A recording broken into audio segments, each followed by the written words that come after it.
ಪ್ರೀತಿ ತೋರಿಸುವಂಥ ಘಟನೆ ಒಂದು 4-5 ಹೇಳಿ ಅಂದರೆ ನನಗೆ ಕಷ್ಟ ಆಗ್ತದೆ. ಇಲ್ಲ, ನಂಗೆ ನೆನಪಿಲ್ಲ. ಬೇಜಾರು ಮಾಡೋದು ಹೇಳಿದ್ರೆ ಡಜನ್ ಗಟ್ಟಲೆ ಹೇಳ್ಬಿಡ್ತಾರೆ. ಮತ್ತು ಈ ಥರ ಸ್ಟ್ರಗಲ್ ಮಾಡಿ ಒಬ್ಬ ಗಾಯಕ ಮೇಲೆ ಬಂದರೆ ಅವನ ಹಾಡುಗಾರಿಕೆ ಅದು ಗೊತ್ತಾಗ್ತದೆ. ಯಾಕೆಂತಂದರೆ ಒಂದೇ ಒಂದು ಮಗು ಕೂಡ ಈ ಕುಟುಂಬದಲ್ಲಿ ಬೇರೆ ಯಾವುದೇ ಹೆಜ್ಜೆಗಳನ್ನು ಇಟ್ಟಿಲ್ಲ. ಯಾವುದೇ ವೃತ್ತಿ ಮಾಡಿದರೂ ಪ್ರವೃತ್ತಿಯಾಗಿ ಸಂಗೀತವನ್ನು ಉಳಿಸ್ಕೊಂಡಿದೆ. ನಿಮ್ಮ ಇಡೀ ಕುಟುಂಬವನ್ನು ಈಗ ನೋಡಿದಾಗ ಕಲಬಾ ಕುಟುಂಬದ ಬಗ್ಗೆ ನಿಮ್ಗೆ ಏನು ಅನಿಸ್ತದೆ? ಕಟ್ಟಿಗೆ ಭಟ್ ಅವರ ಗುರುಗಳು ಪುರಾಣಿಕ ಭಟ್ರು.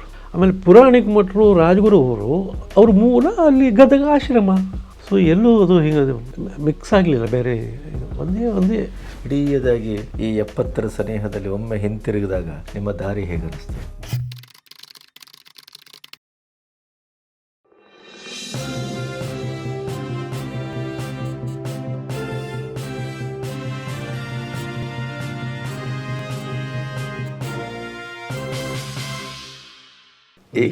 ಈ ಹಂತದಲ್ಲಿ ನಿಂತು ನೋಡಿದಾಗ ಕಲಬಾಗದ ಒಟ್ಟು ಬದುಕಿನ ಆ ದಿನಗಳು ನಿಮ್ಮನ್ನು ಬೆಳೆಸಿತೋ ಕುಗ್ಗಿಸಿತೋ ಏನು ಮಾಡಿತ್ತು?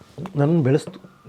ಏನು ಅನಿಸ ಆಯಿತು? ಅವರು ದುರ್ವ್ಯಾಸ ಅಂತ ಕರಿತಾ ಇದ್ರು, ಮುಂಗೋಪಿ ಅಂತಿದ್ರು, ಅವ್ರನ್ನ ಹುಂಬ ಅಂತಿದ್ರು, ಸಾಲ ಮಾಡ್ತಾ ಇದ್ದ ಅಂತಿದ್ರು, ಏನೇನೋ ಹೇಳ್ತಾ ಇದ್ರು. ಅವ್ರ ಬಗ್ಗೆ ಒಂಥರ ದಶಮುಖಗಳಿದೆ ಕಲಬಾ ಗೋವಿಂದಯ್ಯರ ಬಗ್ಗೆ. ಬಟ್ ಈಗ ಏನು ಅನ್ನಿಸ್ತದೆ? ಅಲ್ಲ, ಅವೊಂದು ಪ್ಲಸ್ಸು ಇದೆ, ಮೈನಸ್ಸು ಇದೆ, ಎರಡೂ ಇದೆ. ನೀವು ಎರಡನ್ನೂ ಹೇಳಿ. ಎರಡು. ಈಗ ಮೈನಸ್ಸು ಹೆಚ್ಚು ಕಡಿಮೆ ಅದು ತಾಗದ್ದು ಮನೆಯ ಮಂದಿಗೆ, ಅದು ಬೇರೆಯವರಿಗಲ್ಲ. ದೊಡ್ಡ ಕುಟುಂಬ ಮನೆಯವರಿಗೆ ವಿಚಿತ್ರ. ಅದು ಬೇರೆ ಯಾರು ಕಷ್ಟದಲ್ಲಿ ಇದ್ದವರಿಗೆ ಅವನೇ ಎದುರುಗಡೆ ನಿಂತು ಸಹಾಯ ಮಾಡ್ತಾನೆ. ಅದೆಲ್ಲ ಇದೆ. ಸಾಲ ಮಾಡಿರೋ ತಂದು ಕೊಟ್ಟು ಅಂಥವ್ರಿಗೆ ಹೆಲ್ಪ್ ಮಾಡ್ತಾರೆ. ಬೇರೆಯವರಿಗೆ ಮನೆ ಮಕ್ಕಳಿಗೆ ಫೀಸ್ ಕಾಡಿಸ್ತಾನೆ. ಇದು ನನಗೆ ಹೋಗೋದಿಲ್ಲ. ಅವನ ಒಳ್ಳೆತನವೂ ಇದೆ, ಇಲ್ಲ ಅಂತ ಹೇಳೋದಿಲ್ಲ. ಒಳ್ಳೆತನ ಬೇಕಾದ ಜನರಿಗೆ ಇದು ಮಾಡಿದ್ದೀನಿ. ಪಾಪ ಕಟ್ಟಿಗೆ ಬಟ್ಟೆಗೆಲ್ಲ ಎಷ್ಟು ಅವ್ರು ಹಾಗೆ ಅವರು ದಿವಸ ಅವರು ನೆನಪಿಸ್ತಾರೆ ಗೋವಿಂದಯ್ಯರವ್ರನ್ನ. ಸತ್ಯ ಅದು. ಆದರೆ ನನ್ನ ಹೋರಾಟಕ್ಕೆ ಒಂದು ಸ್ಫೂರ್ತಿ ಅವನಿಗೆ. ಪ್ರತಿಸ್ಪರ್ಧಿ ಇದು ಅರ್ಥ. ಸ್ಫೂರ್ತಿ ಶಬ್ದ ಹೇಳ್ಬೋದಾ? ಹೌದೌದು. ಅದು ಬೇರೆ ಆದ್ರೂ ಬೇರೆ ಅಲ್ಲ, ಅದನ್ನೇ ಹೇಳ್ಬೇಕೀಗ. ಅವನೇ ಏನು ನನ್ನ ಇದರಲ್ಲಿ ಪರ್ಕೊಂಡಿದ್ದು ಅದು ಹಾಗಾಗಬೇಕು ಇತ್ತು. ಕೆಲಸ ಸಿಕ್ಕಿದ ಮೇಲೆ ಬಂದಿದ್ದೆ. ಮುಂಡುಗೋಡಿಗೆಲ್ಲ ಬಂದಿದ್ದ ಕಡೆಗೆ ಮಾಬಳೇಗರು ಅವೆಲ್ಲ ಒಟ್ಟಿಗೆ ಬಂದರು. ಅದು ಏನಾಗ್ತದೆ ಗಣಪತಿ, ಒಂದು ಕೆಲವು ಗಾಯಗಳು ಹಾಗೆ ಇದ್ದುಬಿಡ್ತದೆ. ಅದು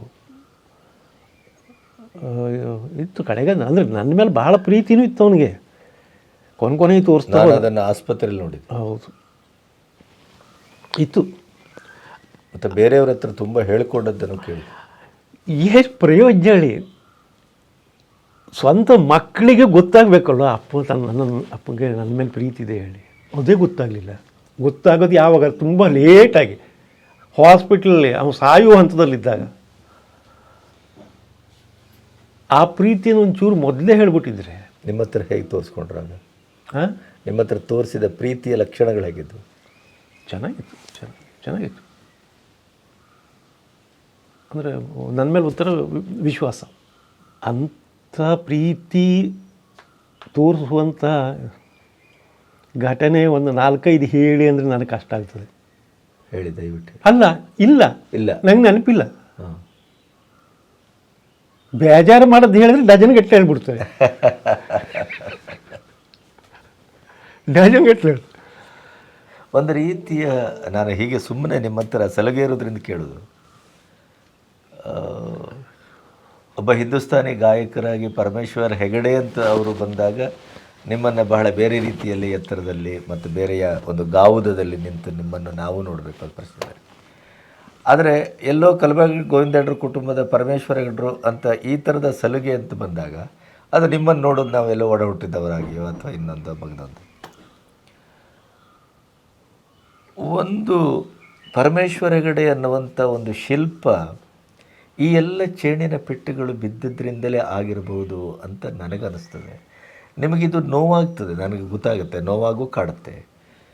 ಸಪೋಸ್ ಅವ್ರು ನಿಮಗೆಲ್ಲವನ್ನೂ ಒದಗಿಸಿದ್ದಿದ್ರೆ ನೀವು ಹೀಗಾಗ್ತಿದ್ದೀರಾ? ಡೌಟ್ ಇದೆ. ಹಾಂ, ಎಲ್ಲವೂ ನಿಮಗೆ ಫೀಸು ಕೊಟ್ಟರು, ಮಗ ಅಂತ ಪ್ರೀತಿನೂ ಕೊಟ್ಟರು, ತೋಟ ನೋಡ್ಕೊಳ್ಳೋ ಅಂತಂದರು, ನಿಮ್ಮ ಮದುವೆ ಆದಮೇಲೆ ಸೊಸೆ ಮಗ ಎಲ್ಲ ಪ್ರೀತಿಯ ವಾತಾವರಣವನ್ನು ಕ್ರಿಯೇಟ್ ಮಾಡಿದ್ರು. ಆವಾಗ ಏನಾಗ್ತಾಯಿದ್ರಿ ಪರಮೇಶ್ವರ್? ಆವಾಗ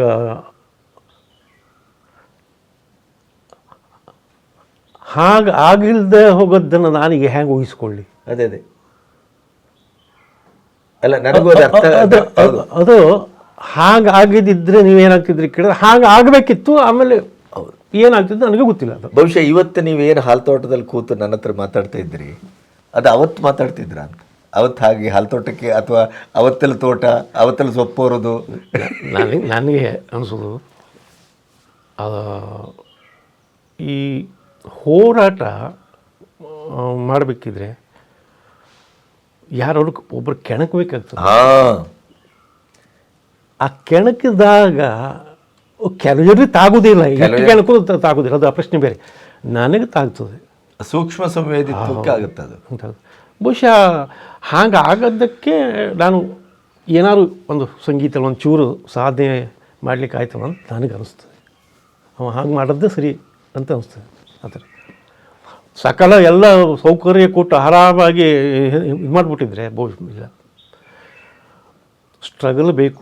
ಬಹುಶಃ ಗೋವಿಂದ ಹೆಗಡ್ರ ಮಗ ಪರಮೇಶ್ವರ ಹೆಗಡೆ ಅಂತ ಇರ್ತಿದ್ರು. ಪರಮೇಶ್ವರ ಹೆಗಡ್ರ ತಂದೆ ಗೋವಿಂದ ಹೆಗಡ್ರಂತೆ, ಕಲಬಾಗದ ಕುಟುಂಬಂತೆ ಅಂತ ನಾವು ಇವತ್ತೇನು ಈ ರಿವರ್ಸ್ ಗೇರಲ್ಲಿ ನೋಡ್ತೇವಲ್ಲ, ಅದು ಆಗ್ತಿರ್ಲಿಲ್ವೇನು? ಮತ್ತು ಈ ಥರ ಸ್ಟ್ರಗಲ್ ಮಾಡಿ ಒಬ್ಬ ಗಾಯಕ ಮೇಲೆ ಬಂದರೆ ಅವನ ಹಾಡುಗಾರಿಕೆಯಲ್ಲಿ ಅದು ಗೊತ್ತಾಗ್ತದೆ.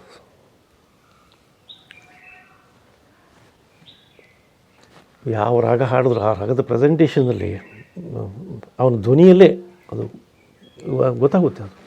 ಅದು ಅದು ಹೇಳೋದು ಕಷ್ಟ, ಸುಮ್ಮನೆ ಅನುಭವಿಸ್ಬೇಕು ಅಷ್ಟೇ.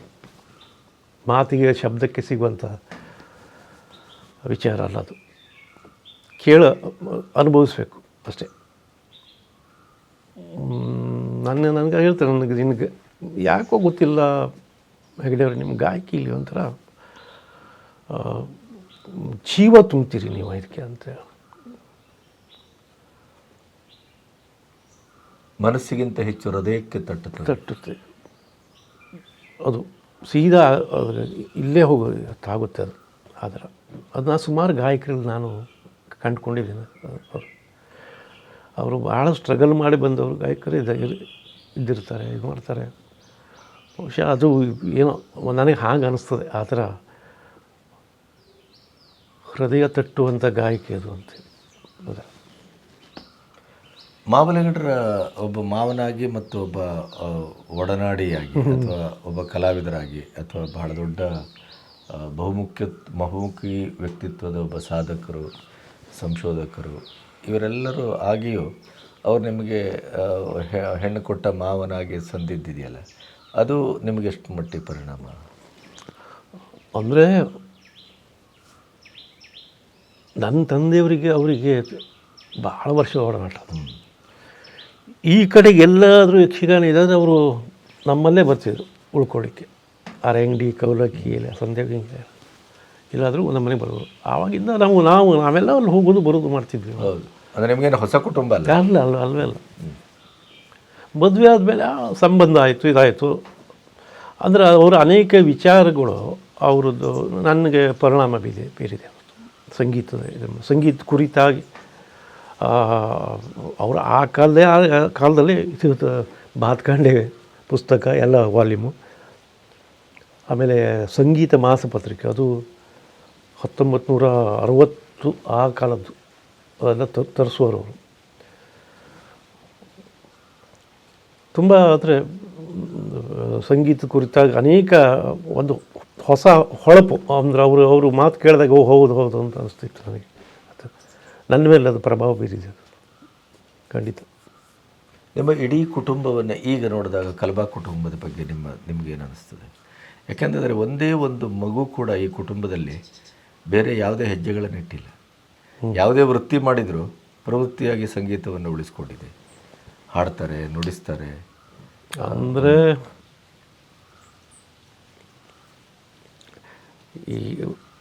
ಈಗ ಇಲ್ಲಿ ಸರಿಯಾಗಿ ಒಂಥರ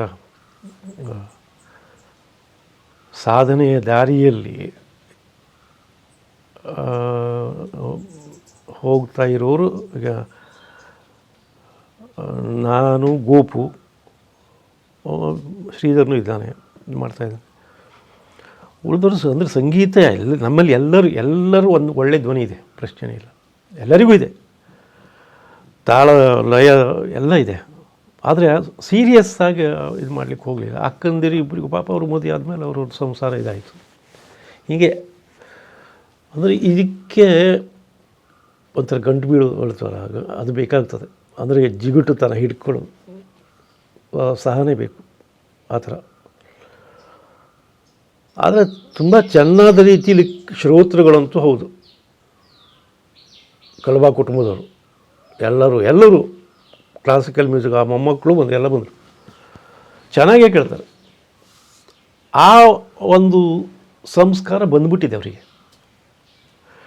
ಬೆಳೆಸ್ಕೊಂಡ್ರೋ ಇಲ್ವೋ, ಮುಂದುವರೆದ್ರೋ ಇಲ್ವೋ, ಅದು ಬೇರೆ ಪ್ರಶ್ನೆ. ಅದು ಎಲ್ಲರಿಗೂ ಆಗೋದಿಲ್ಲ. ಅದು ಒಂದು ರೀತಿಯ ಜೆನೆಟಿಕ್ ಅನ್ನೋ ರೀತಿಯಲ್ಲಿ ಬಂದಿದೆಯಲ್ವ ಇಲ್ಲಿ? ಹೌದು. ನೋಡಬೇಕು, ಇನ್ನೂ ಅದು ಸುಮಾರು ಜನ ಇದ್ದಾರೆ, ದಾರಿಯಲ್ಲಿದ್ದಾರೆ. ಆದರೆ ನನಗನ್ಸು ನನ್ನಾಗಿ ಜಿದ್ದು ಇಲ್ಲ, ಹಠ. ನಾನು ಗಮನಿಸ್ತೀನಲ್ಲ, ಇವ್ರನ್ನೆಲ್ಲ ಗಮನಿಸ್ಕೊಂಡಿದ್ದೇನೆ, ಗೊತ್ತಾಗುತ್ತೆ. ಈ ನನ್ನ ಮಕ್ಕಳು ಅಷ್ಟೇ, ಇದು ಬೇಕು ಕಲಿತೇ ಬಿಡು. ಹೌದು, ಇಬ್ಬರು ಚೆನ್ನಾಗೇ ಆಡ್ತಾರೆ, ಕಲಿತೇ ಬಿಡಬೇಕು ಹೇಳೋ ಆ ಜಿದ್ದೆಲ್ಲ ಇಲ್ಲ ಅವರಿಗೆ. ನಾನಂತೂ ಯಾರಿಗೂ ಒತ್ತಾಯ ಮಾಡೋಲ್ಲ, ಬಂದ್ರೆ ಹೇಳಿದೆ, ಇಲ್ಲ. ಅದು ಬಹುಶಃ ನನ್ನ ತಲೆಮಾರಿಗೆ ಮುಗೀತದೆ. ಇದು ಈ ವಿದ್ಯೆಯನ್ನು ಕರಗತ ಮಾಡ್ಕೊಳ್ಬೇಕು, ಇದು ಮಾಡಬೇಕು ಹೇಳು. ನನಗದು ಒಂದೇ ತಲೆ ಬಿಟ್ಟು ಬೇರೆ ಏನೂ ಇರಲಿಲ್ಲ. ತಪಸ್ಸಿನ ಹಾಗೆ ಆವಾಗೆಲ್ಲ ಆ ಯಾವಾಗಲೂ ಈ ಆಕಾಶವಾಣಿ ಗ್ರೇಡು ಅದೆಲ್ಲ ತಲೆ ಒಳಗಿಲ್ಲ. ಒಳ್ಳೆ ಸಂಗೀತ ಹಾಡಬೇಕು ಅಷ್ಟೇ, ಒಂದೇ ಇತ್ತು ಅದು.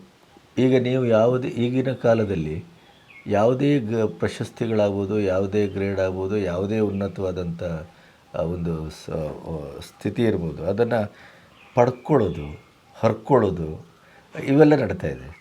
ಈಗ ಅದರ ಮಧ್ಯೆ ನೀವು ಇಲ್ಲಿ ಬಂದು ಹಾಲು ತೋಟದಲ್ಲಿ ಕೂತಿದ್ದೀರಿ, ಕೃಷಿ ಮಾಡ್ತಾ ಇದ್ದೀರಿ ಅಂಥ ಸಂದರ್ಭ, ಮತ್ತು ಹಾಡ್ತಾನೆ ನೀವು ಮುಂದುವರಿತಾ ಇದ್ದೀರಿ. ಅಂಥ ಸಂದರ್ಭದಲ್ಲಿ ನಿಮಗೀಗ ಈ ಒಂದು ಪ್ರಾಶಸ್ತ್ಯ ಸಿಕ್ಕಿದೆ, ಅದರ ಬಗ್ಗೆ ಏನು ಅನ್ನಿಸ್ತದೆ? ನಂದು ಆಕಾಶವಾಣಿ ಎ ಗ್ರೇಡ್ ಆಗಿ 29 ವರ್ಷ ಆಗಿದೆ. ಈಗ ನಾನು ಸ್ವಲ್ಪನೇ ಇದೆ ದಿವಸದಲ್ಲಿ 69 ಮುಗಿಸಿ 70ನೇ ವರ್ಷಕ್ಕೆ ಹೋಗ್ತೀನಿ. ಒಂದು ಕಾಲದಲ್ಲಿ ಇತ್ತು ಟಾಪ್ ರ್ಯಾಂಕಿಂಗ್ ಮಾಡ್ಕೊಳ್ಬೇಕು, ಒಂದು ಕಾಲದಲ್ಲಿ ಇತ್ತು. ಆಮೇಲೆ ನನಗೆ ಸ್ವಲ್ಪ ಧ್ವನಿ ಸಮಸ್ಯೆ ಶುರುವಾಯಿತು ಆವಾಗ. ಸೊ ಆವಾಗ ಆಸೆ ಬಿಟ್ಬಿಟ್ಟಿದೆ, ಆಗೋದಿಲ್ಲ. ಅಂದರೆ ಒಂದು ಸಮಾಧಾನ ಆಯಿತು ಬಿಟ್ಟರೆ ಸಂತೋಷ ಏನಿಲ್ಲ, ಅಥವಾ ರೋಮಾಂಚನಗೊಳ್ಳುವುದಲ್ಲ, ಅದೆಲ್ಲ ಏನೂ ಇಲ್ಲ. ಒಬ್ಬರು ನಮ್ಮ ಗೆಳೆಯರು ಫೋನ್ ಮಾಡಿ ಹೇಳಿದ್ರು, ಬುವಾ ನಿಮಗೆ 20 ವರ್ಷ ಹಿಂದೆ ಬರಬೇಕಿತ್ತು ಇದು ಅಂಥೇಳಿ. ಸತ್ಯ ಏನಂತ ಹೇಳಿದ್ರೆ, ಒಂದು ಬಯೋಡೇಟಾದಲ್ಲಿ ಟಾಪ್ ರ್ಯಾಂಕಿಂಗ್ ಆರ್ಟಿಸ್ಟ್ ಹಾಕ್ಕೊಳ್ಳಿ. ಕರ್ನಾಟಕದಲ್ಲಿ ನೀವು ಈ ವರ್ತಮಾನದಲ್ಲಿ ಒಬ್ಬರೇನಾ? ಇಲ್ಲ, ಕರ್ನಾಟಕದಲ್ಲಿ ಸುಮಾರು ಜನ ಇದ್ದಾರೆ, ಒಂದು 5-6 ಜನ ಇದ್ದಾರೆ. പക്ഷേ ಈ ಜಿಲ್ಲೆನ ವೋಕಲ್ ನಾನೇ ಇರಬೇಕು. ಇಡೀದಾಗಿ ಈ 70ರ ಸನೇಹದಲ್ಲಿ ಒಮ್ಮೆ ಹಿಂತಿರುಗಿದಾಗ ನಿಮ್ಮ ದಾರಿ ಹೇಗೆ ಅನ್ನಿಸ್ತದೆ?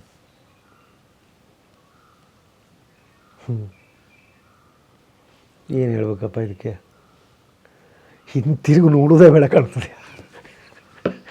ತ್ರಾಸಲ್ವ ಹೀಗೆ ತಿರುಗೋದು, ಹೀಗೆ ಸರಿ ಮುಂದೆ ನೋಡ್ತಾ